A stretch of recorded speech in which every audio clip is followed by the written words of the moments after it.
Hello and welcome to the show. I'm Alfred Adams and you're tuned into That's Unbelievable. Tonight I have a very special guest. This is a wonderful topic that I have always been interested in. My guest is Peter Robbins. He is an investigator, a writer, an author, and a lecturer. And he's best known for his UFO-related papers, columns, articles, editorials, commentaries, lectures, and media appearances. He is a regular on numerous radio stations, and he has appeared as a guest to be a consultant for numerous television shows and documentaries. Peter, welcome to the show. Thanks so much. I'm glad to be on. I got a question. It's going to have to take you back a little bit. What got you interested into this? Was it maybe hearing something like War of the Worlds? What got you kind of going into want to do research and really investigate these types of topics? Good question to start with. Basically, let's go back to my childhood. I was born in New York City. When I was about 7, my parents moved me and my sister Helen out to a lovely village about 30 miles east of Manhattan, where we came of age. My sister Anne was born. And I had zero interest in the subject of what were then called flying saucers as a kid, except as they related to the B-movies that I enjoyed very much with my little geeky buddies, that we would take our bicycles to the village theater and, watch monsters eat people and flying saucers ray gun people and things, and the great black and white, terrible and wonderful movies. But I had other interests, and none of them involved this subject.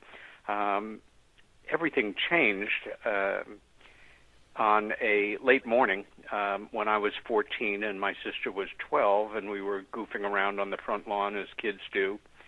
At a time, this would have been in June in the early 60s, when, as happens sometimes in a small town, there's nothing going on. There were no other kids playing in the area, no cars going by, no ice cream truck, no nothing. It was a beautiful day and not a cloud in the sky. And I caught some movement out of my right peripheral vision and looked up to see 5 disc-shaped metallic objects in a very precise V, as in Victor, formation, coming in at a high rate of speed and stopping over the neighbor's house across the street from where we were standing. And I immediately called my sister's attention to it, and we simply observed.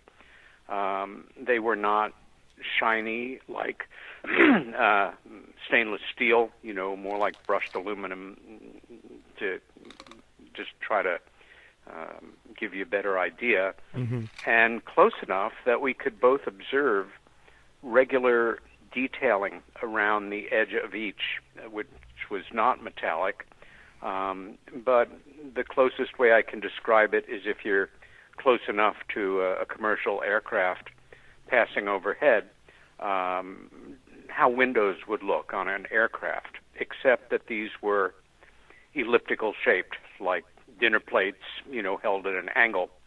And nothing in my very innocent kid life had prepared me for this. And I looked and looked and looked and went through a reaction that I've certainly documented, and I'm sure more than 100 people around the world in interviews over the decades, that I've come to call the checklist reaction, where you're minding your own business and you look up and you see a thing or things, and your mind rattles off everything that they're not. Planes, helicopters, balloons, kites, blimps,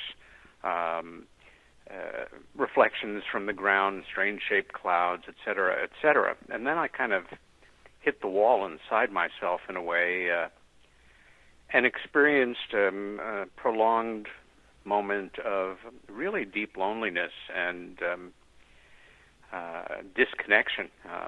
What was going on with me was I was realizing that this phenomena, which I intuited from the adult world around me and I guess, common sense and knowing it to be a fictional topic, that they were real. I will say again, just so it's clear, these were fully disc-shaped. There were no appendages, wings, tails, whatever. And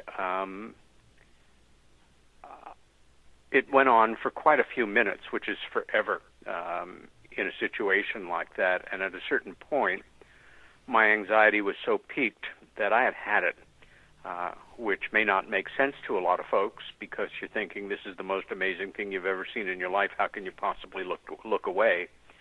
But that's how anxious I was at that moment.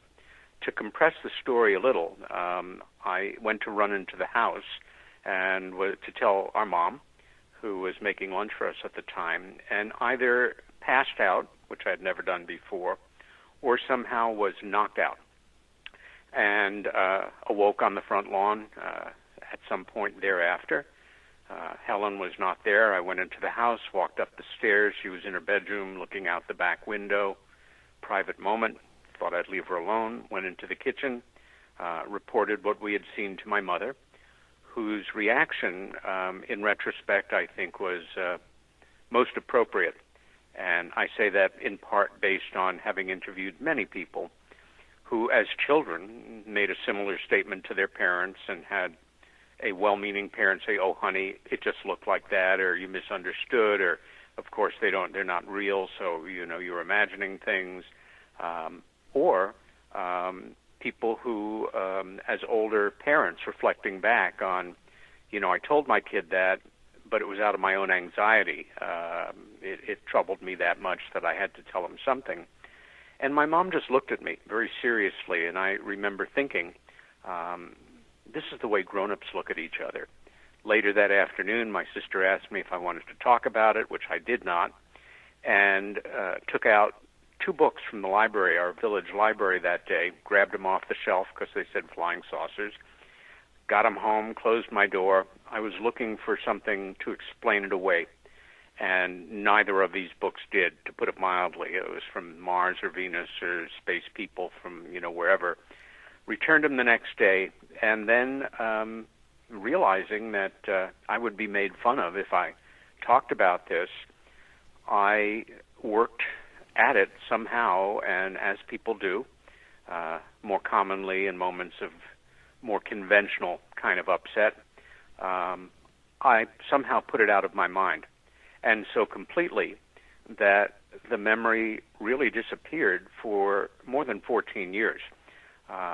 Jump ahead to years later, the memory returned, and in no uncertain terms. And I thought I was going crazy. My logical mind said, how can you ever forget something like this? It makes no sense. I don't know if the phrase, even at that time in the mid-'70s, of repressed memory syndrome was in use by the mental health community, but that is what had happened to me. And before I called my sister, which I most certainly did that afternoon, I thought things out and realized if I just blurted it all out, she'd either say yes or no, and I wouldn't know for sure. And so I told her that, and then said I'm just going to set the scene, and started to talk about the weather and where we were standing and about the time of day, and she cut me off mid-sentence and said, "Stop, I know what you're talking about," and told me what I remembered. She just wasn't sure whether it was 5 or 6. And that afternoon, after I spoke with her, I did a painting of 6 of them so that the next day I could show her the painting and cover up that last one with my hand, and she agreed with me because it had been a very precise V. It would have to be an odd number, that it was 5. But she then told me something that was life-changing, which was, but there's more, and I don't know if you're going to like it. At the time, UFO abduction studies really didn't exist per se. The Betty and Barney Hill case, which had happened in 1961 and became public in 65, was in the literature and in popular culture in America, but I had paid no attention to it. And my sister started to talk about very clear memories that she had and had never forgotten of that afternoon of being literally lifted off the ground and ending up in one of these things and being walked through a curved metal hallway by a bunch of beings that we would now describe as grays, with one taller one, memories of being on an examining table, and the like. My sister and I are very close, and she was not a liar. Just because I had never heard of this, I couldn't reject it, and I became obsessed with the subject. And my career path, which had been set for many years already, I was a very talented young artist and had graduated from the best art school, I think, in America, the School of Visual Arts in New York, where I was then teaching, kind of got run off the rails. I continued to paint and teach, but the heart of it had gone out. And I began to learn about this subject and read about it and ultimately network with other interested individuals, and here I am all these years later. Let me ask you this. I mean, first thing that starts to come to mind is the incident. Y'all were never actually exposed, even through television, of the details of what you're telling me, because Hollywood was trying to prefab these types of incidents. So for you to kind of give me this, with the details that you're giving me, one would think, oh, you just, maybe you were hot, you hallucinated, you passed out because of dehydration. None of that. Yeah, you not only have a witness, you have a relative that's a witness. You have a credible relative that's a witness. And if I'm understanding correctly, y'all both experienced the same thing. Did y'all both go or just you? No, just Helen, not me. Okay. And I was able to confirm that to my full satisfaction over the next years by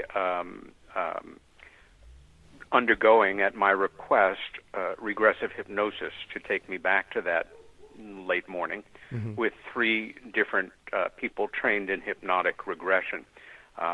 Absolutely nothing else except the memories that I shared with you. Certainly nothing relating to having been taken, as it's now called. Also, again, this happened in the early 60s.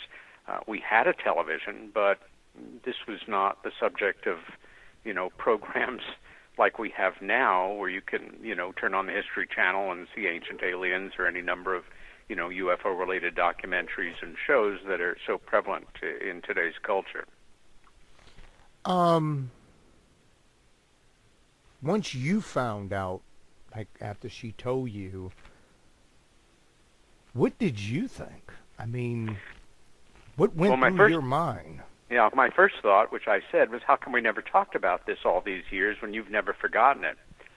And she said, you remember that afternoon, and that memory had come back, in whole, that I went up to you later that afternoon and said, do you want to talk about this? And you said very simply and very directly, no.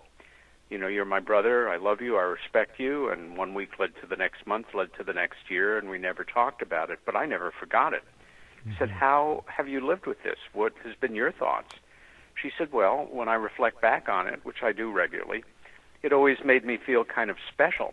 But again, her memories were not recovered memories. They were consistent. Also, the difference between being a 14-year-old boy running on hormones and a total geek hoping to have cooler clothes and being a foot taller and have better hair and, be one of the cool kids and hopefully someday have a girlfriend, and being a 12-year-old girl still on the cusp of childhood and all that comes with it, was all the difference in the way we managed our experiences. I couldn't deal with it, and so I repressed it. Helen just reflected on it, and that day, our lives changed because we, of course, started to talk about this, talked to our parents about it not long after, and Helen went on to become a very popular and well-known singer-songwriter and never shied away from the topic in her professional life, talked about it in music publication interviews, never backed down from her original memory, no reason that she should. And that's the way it went. In your research and trying to, I guess, connect with other people that have had similar interests or Mm-hmm. experiences. Mm-hmm. How parallel or exact have you found that John Doe or Mary Jane story is really close or exactly the same as you and your sisters? Yeah. Well, as far as the sighting goes, it's an archetype. Countless.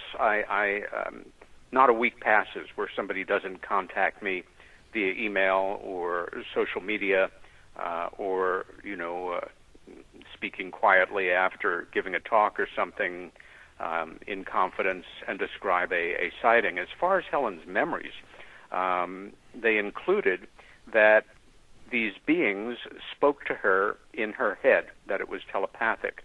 And the things that they told her, you're special, we've seen you before, we'll see you again, we love you, we will not harm you. I've heard these things word for word repeatedly over the decades from people from every kind of background imaginable in this country and abroad.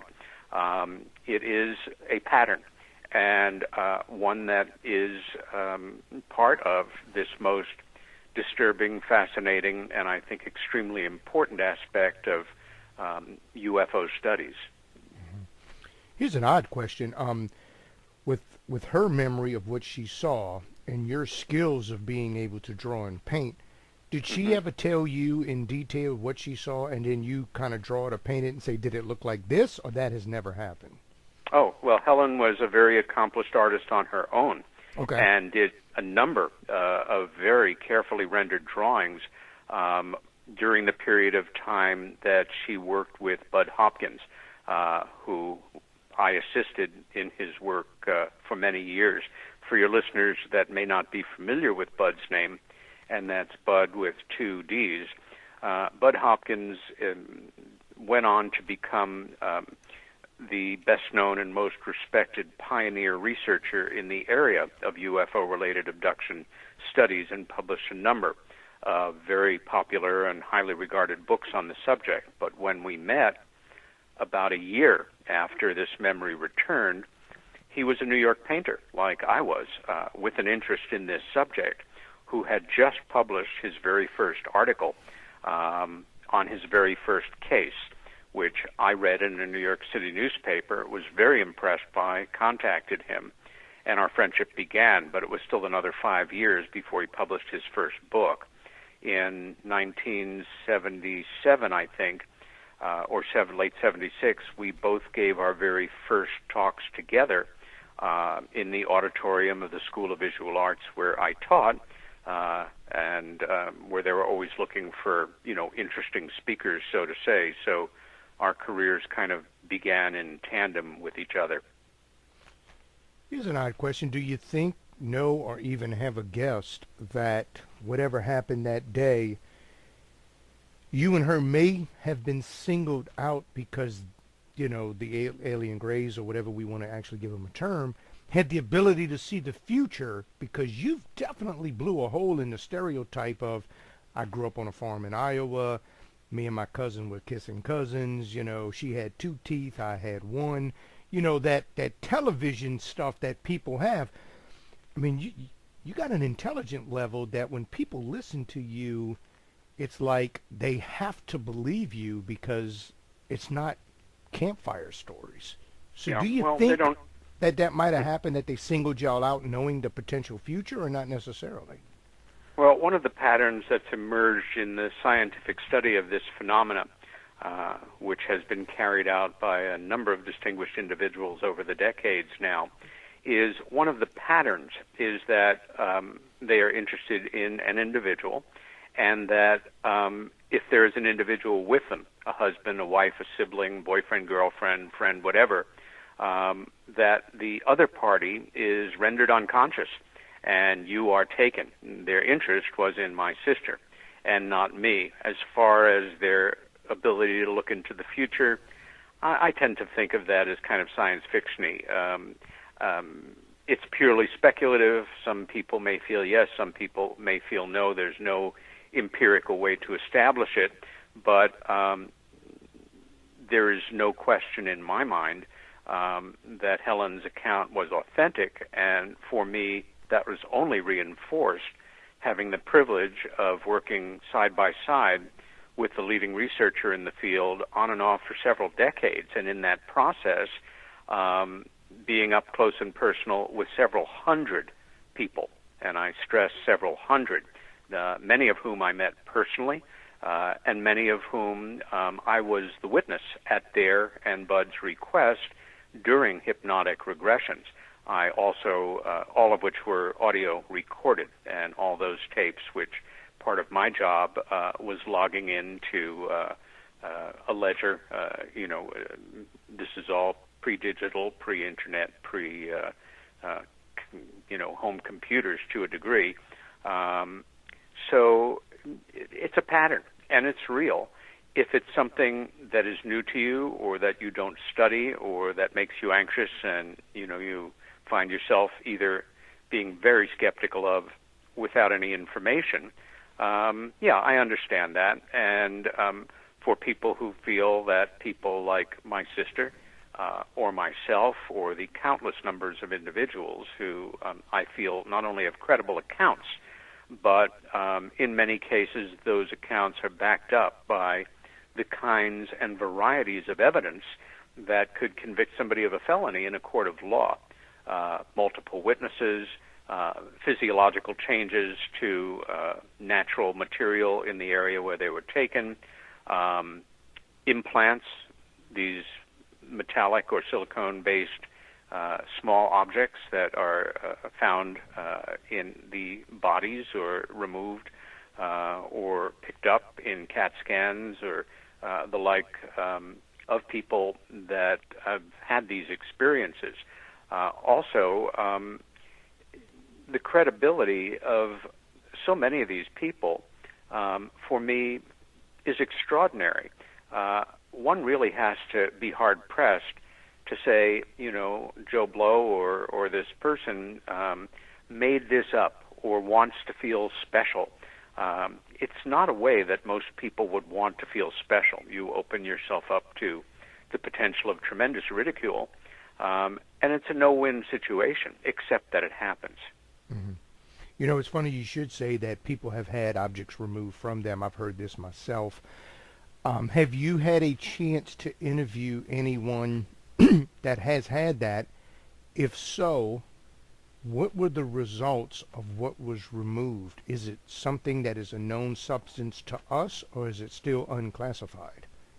Yeah, in many cases, dozens of cases, and I've seen and handled a number of them. The late Dr. Roger Lear, a California-based podiatric surgeon, was a real pioneer. We lost Roger to cancer some years ago, but not before he removed, at the request of individuals, dozens of these objects surgically. He and laboratories conducted investigations of them. No, there's no material, like from, a space movie or something that's an element or material that we don't find on Earth. And they're often roundish or like a grain of rice. One of the things that Roger pioneered in terms of our knowledge about them was if you get a splinter, it'll get red around there. The body will immediately be alerted to it and the potential of infection.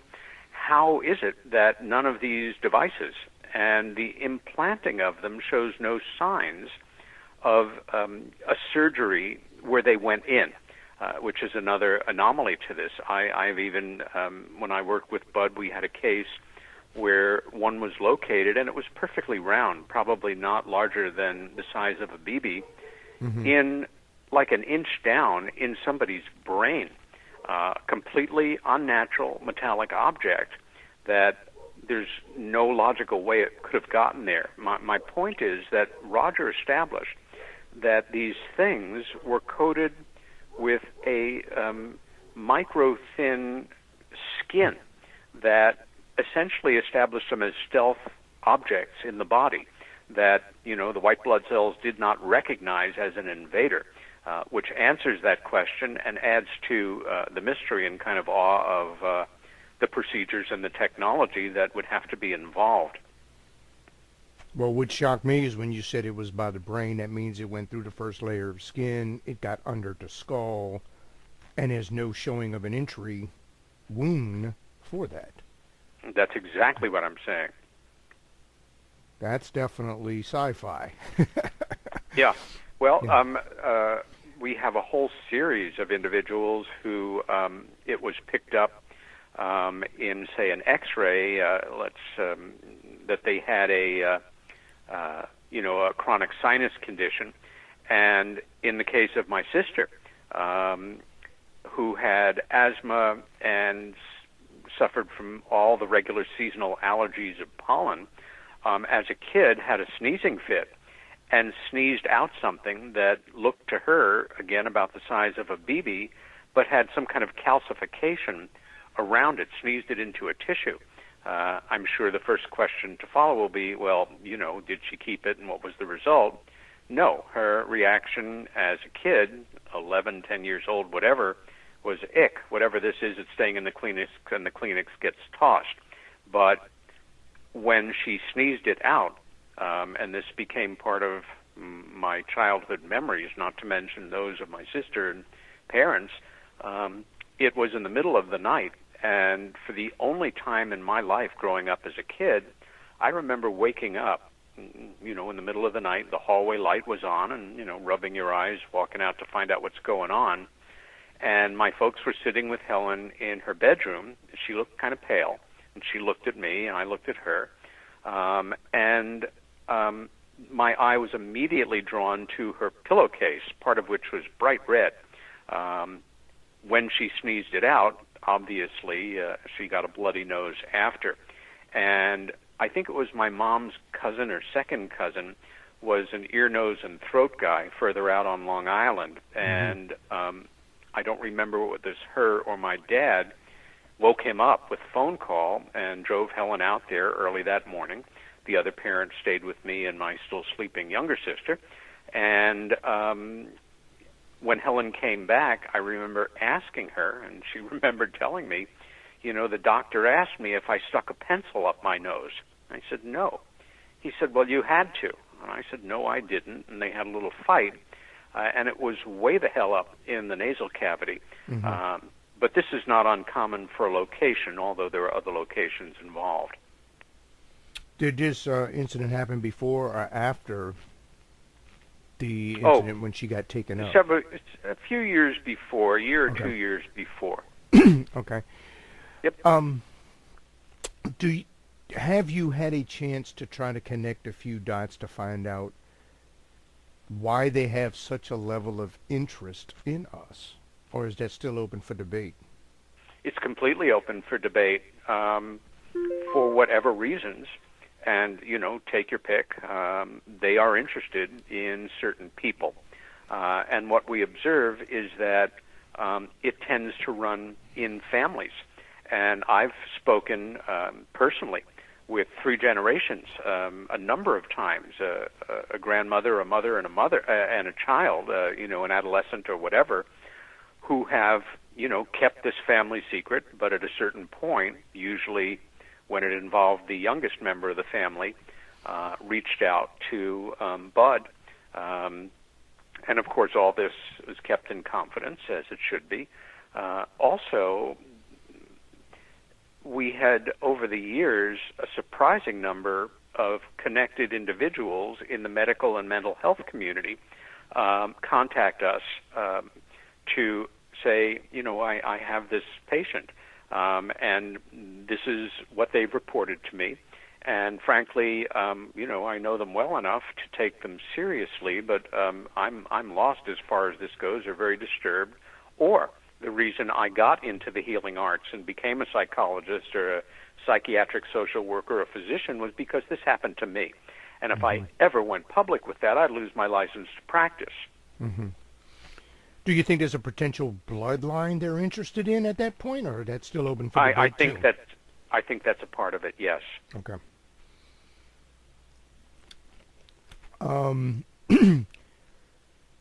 Do we know, or is this still a theory that's trying to be put together, that as time goes on, we humans, we start, getting more educated, we start figuring things out, that they're a little more reserved, or they still can pick and choose, you know, there's not really a classification of a hot spot. Like January is usually a big time that this happens. Good question. No, to the best of my knowledge, there are no discernible patterns that I'm aware of or have ever been published in the literature or brought to my attention that suggest that this is, some kind of seasonal phenomena. Okay. Yeah. Okay. Good question. Do we know, and I've interviewed other people in the same subject matter, some Mm-hmm. people say that they come and they have heard that they've taken organs such as eggs, sperm, things of that nature. Is that something that you have heard or been made aware of, or do we have facts, or is that still open for debate, or we don't know? Never a report of taking organs, but egg and sperm most definitely. And we have numerous credible reports, and more disturbing, women who have reported pregnancies who have a history of abduction, and late in the last trimester, that fetus is gone. It was not, accidentally aborted or something. Mm-hmm. It's just gone, that it was taken, and that they are later abducted again and presented with a infant that is not fully human and not fully them, but all impressions, part us, part them, which begs even bigger questions and, of course, is much more shocking and much easier to just dismiss at face value because, of course, that's impossible. That's crazy, except that it seems very much a part of this reality. So, and I'm asking because some people are probably now eyebrow raising. Sure. Do you believe, do we have any proof that we could have this split genetic entity walking the face of the earth today, or not necessarily? I can't say, I could prove it in a court of law, but the many reports that we've documented in the research community over the years have led me to conclude that these beings that have come to be called hybrids, that some of them don't look human enough to pass in society, that, if one walked down the street, people would go into shock. And that other ones, yes, they do appear human to enough degree that, sure, they could be your next-door neighbor. Okay. What do you think the end game is? Or is there an end game with these alien grays? Or is it just going to continue to go like it is? The group of people that study this kind of now becomes more of a fashion, if you will, as opposed to something that becomes widespread. Do you think they do this so it doesn't become so known, or they're not really taking the risk, or they don't care about the risk? If it becomes well known, then great. Yeah, that's the big question. When this pattern and these reports first started to be documented in the later 1970s in the UFO research community, first, at the time, the attention of the investigators overall, who wanted to be taken seriously. After all, they're adults with an interest in UFOs, for gosh sake, so they've already got a major strike against them. Overall, UFO research back then was about radar reports, ground traces, changes, organic changes where allegedly a machine of undetermined origin had sat, lights in the night sky, that kind of thing. And as a well-known investigator in the field once said to me, our attention was on the cars and not the drivers. And I don't mean to be flip about it, but nobody wanted to get into this area of research because immediately you're going to be tagged as some kind of, nut. But the euphemism when people started observing these patterns was they're experimenting. Well, I think it's very clear now that they weren't experimenting. There was some kind of plan or program very methodically going on, which still is, and which we're forced to conclude, at least I am, that there are quite a number of these beings. Where they are, what they're doing, what they're waiting for, what they're about, is anyone's guess. Theoretically, one thing I'll posit is, especially right now, in our current world community, we're more and more moving toward a point of overpopulation, tremendous pollution, complicated by climate control. We are having tremendous problems here on this planet, and they're getting worse. Mm-hmm. And with us withdrawing from the Paris Climate Accords, it's just one more, sticking your head in the sand and, go business and the hell with the environment. Perhaps they, whoever they are, care enough about this planet. Perhaps they have a pre-existing relationship with us, mm-hmm. or the planet. Perhaps, they've evolved from forms like us, a million years after the fact, but that they know that a time will come in the future generations when the planet will be so toxic, or parts of it will be so toxic, that in order to have a better shot at surviving, beings who have the most adaptable aspects of ourselves and them are being created. That's purely theoretical. Anything goes as far as, somebody postulating it. I have a problem when certain colleagues will empirically say they know that's the case, because how can you know? And the reasons that are given for me always fall short of credible. Mm-hmm. Here's a thing I'm sure some of my listeners are probably wanting me to ask you, because they hold a theory of Genesis 6, and I'm not sure how diverse you may or may not be with Genesis 6, but I'll explain a little piece to it. You brought up hybrid. Genesis 6 talks about the fallen angels that came and mated with all flesh, and that these quote-unquote alien grays or something to that effect is part of the Nephilim, which is the offspring of what we are seeing, which, if that theory is correct, then it would explain why they would also have a higher level of intelligence than we have, because 50% of their DNA or whatever makeup is of a spiritual realm. Have you ever heard that theory or no? Oh, of course, and I'm very familiar with it. I approach my investigative work in as scientific a manner as possible. I'm certainly aware of Scripture and the Bible. I grew up in a Reform Jewish family. I was bar mitzvahed. I was always proud that Jesus was Jewish. Our religion is not one that proselytizes or tries to convert people.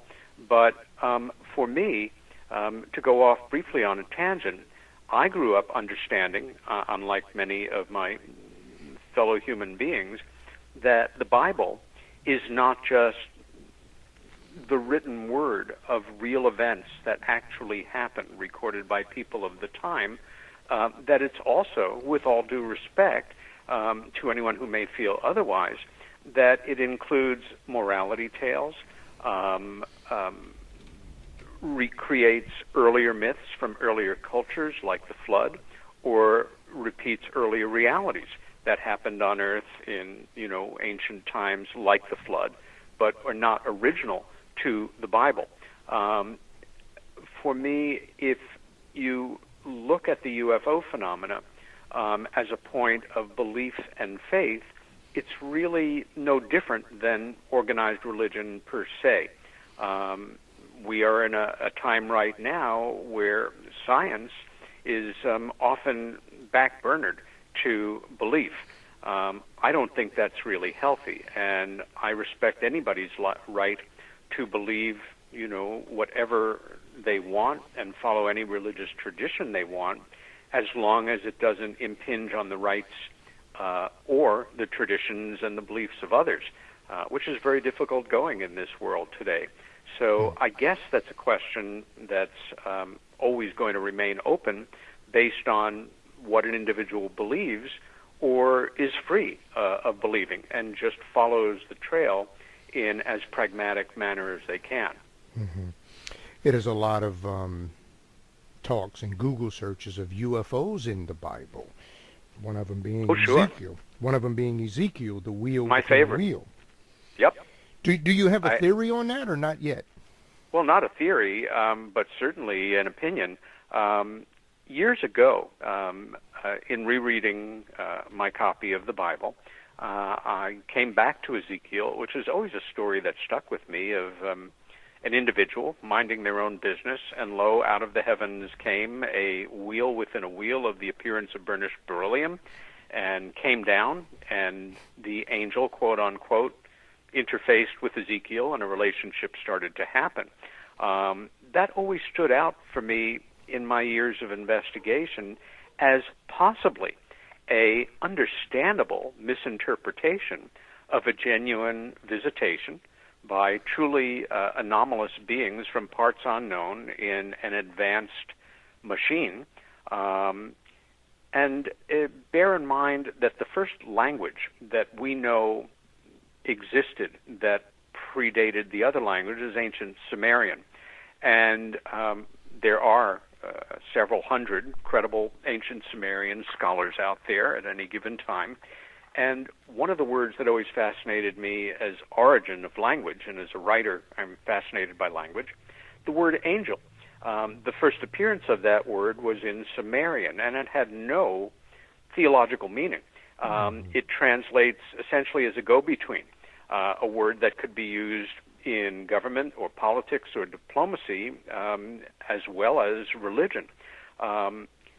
And I think Ezekiel is a good example of, a possible credible recording in the Bible based on the best understandings of individuals at that time. And I'll go even further. I guess about 15 years ago, in an advanced state of curiosity, as I'm often in, and assign myself a project, I borrowed a number of copies of the Bible, King James Version, the Reformed Jewish Version, and 4 or 5 others, and then went not paragraph by paragraph, but word by word to see how the Ezekiel translation differed from version to version. They're all functionally identical, and in many cases use the same language. For readers, for listeners who are interested in pursuing this for themselves, you can do what I did. And then there's a very interesting book written by, in the 70s, by a man named Joseph Blumrich, Blumrich, as I recall, called The Spaceships of Ezekiel. Blumrich was, I don't know if he's an agnostic, but he was a level-headed scientist who worked for NASA, who helped design systems that helped land us on the moon. Very credible scientific individual. And at some point, some friend who may have been inspired by reading the first book that triggered this whole fascination with the idea of ancient visitations, that being Eric von Daniken's Chariot of the Gods, of which about 1 zillion copies have been published, and many follow-up books by Mr. von Daniken, he thought it was nonsense. And at the same time, I guess in order to come back at his friend with an intellectual argument, he read Ezekiel. And it was a transformative experience for him, because what he recognized in the reading as a space engineer was, they're talking about a craft not unlike the one that I've helped to design here. And his book, written from a very scientific point of view, is extremely supportive of the notion that this particular story in the Bible may well be as I've described it, and again, several thousand years ago, you were not thinking in terms of, spacecraft or any kind of flying machines. You were thinking about God and the miracles and, the belief that was developing that went on to become Christianity, that in fact this is a place where they seem to cross lines and come together. Yeah, the Ezekiel stories always left me scratching my head. I definitely believe everything that's in the Bible is an inspiring word of God. I believe that he saw something. I believe that he wrote in the way he can explain it at that time. It was a wheel within a wheel. He saw two things turning. He saw angels going up and down. Now, whether that was or was not alien grays, I don't know. I wasn't there. But obviously, it was like maybe an escalator. I'm not real sure because it did talk about a ladder, so he didn't know. Well, I think you're now talking about Jacob's ladder, and that's not it, Ezekiel. Jacob's ladder. That's right. Yeah. So I mean, there are several hints and pieces of UFOs in the Bible that Correct. Would lead anyone to believe that this has been going on for an extremely long time. There are, to cut you off for a moment, the Reverend Barry Dowling, Dowling, still with us, and a great biblical scholar focusing in on this extraterrestrial misunderstanding and aspect of Scripture, wrote a book called, as I recall, I may be off by a word, but UFOs in the Bible. And in the 50s, one of our first real UFO scholars, M.K. Jessup, Morris Jessup, wrote a book called UFOs in the Bible as well. That's more difficult to get hold of. But these books exist and are worthy of reading time of anybody who is interested in pursuing this subject further. Mm-hmm. Let me ask you this, since we're getting close, we got maybe around 13 minutes left. Mm-hmm. Do you think what we are seeing is interdimensional, or are they actually traveling from, like Star Trek, from far, far, far away galaxies? That's a wonderful question, and it's caused wonderful debates in the UFO research community for decades now. When I stumbled into the field, as I did, my only thought was what now is ironically, the most conventional one, which is, they're beings from outer space. And I still feel that the extraterrestrial hypothesis is very real. Over the decades, though, I've come to appreciate that it's very difficult to wrap our head around what we definitely don't understand. There's a story of the 7 blind men feeling an elephant, and each one describing a different part of the elephant and saying that's the elephant, its giant foot or its tail or its ear or its tusk or its trunk, when it may be all of them. I'm open to any rational possibility, although rational might not even enter into it for skeptics or debunkers. And let me correct that. I am a skeptic. I have to be. I can't simply accept yet one more account because I've seen so much evidence of like instances. Each one requires a fresh look, an evaluation. The difference between a skeptic, which we should all be in approaching this work, even those of us that take it very seriously, and a debunker is a skeptic questions. A debunker knows that it can't be, therefore it isn't, therefore it's something else, which is intellectually arrogant in the extreme. But perhaps some UFO phenomena is interdimensional. Perhaps there's a being sitting where you are and where I am, one dimension away, enjoying our conversation very much, that have been here with us on Earth since time immemorial. I think, again, a certain number of answers to the UFO question has to do with visitations by any number of possible other intelligences. I've never felt really comfortable with the word aliens, who come and go with impunity for reasons of their own. and may have the same degree of aspects and relationships with us or with our being here that we have with each other, from the extremely compassionate and concerned to ones that feel, we're the infestation that is destroying this planet, and maybe we shouldn't even be taking up the real estate. I think the good news is if it was some kind of, Independence Day bad alien scenario, or like my favorite bad aliens, Mars attacks, who are hysterical and wanted to wipe us off the face of the world, guess what? We'd be gone. That obviously is not the case. Let me ask you this, got a few minutes left. The famous Roswell incident. I believe it happened. No one's ever going to convince me that it didn't happen, because there's too many witnesses, credible witnesses. Incredibly credible. Yes. Some type of craft was there. What it was, I don't know. It was aluminum foil type, metallic type craft. Bodies were discovered. One lived ABC years after the crash. The other one... Allegedly. Right, allegedly, and the other one died there. Would this lead you to believe that they have the margin for error? Something happened to make the craft crash. So they not everything is going to run perfectly perpetual. So with that being said, have we heard of any other stories that would also lead us to believe that their error for margin is a lot less than ours, or is some of this stuff the jury's still out trying to figure it out? Yeah, good question. There are a number of reports, ranging from the outrageous to the credible, of other crashes and retrievals.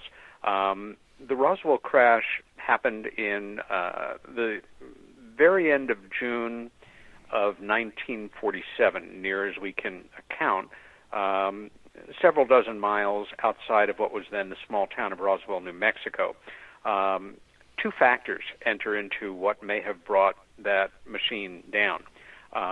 One was a very severe thunder and lightning storm right in that time frame.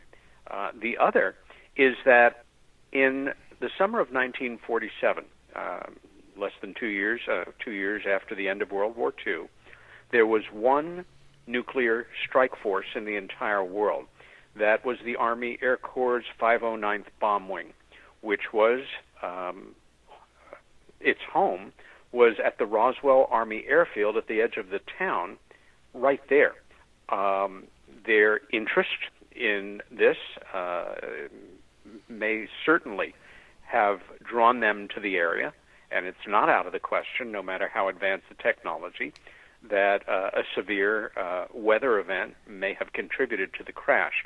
The story first broke. It was effectively covered up, and the metal involved was more than foil. That was one of the types of debris recovered.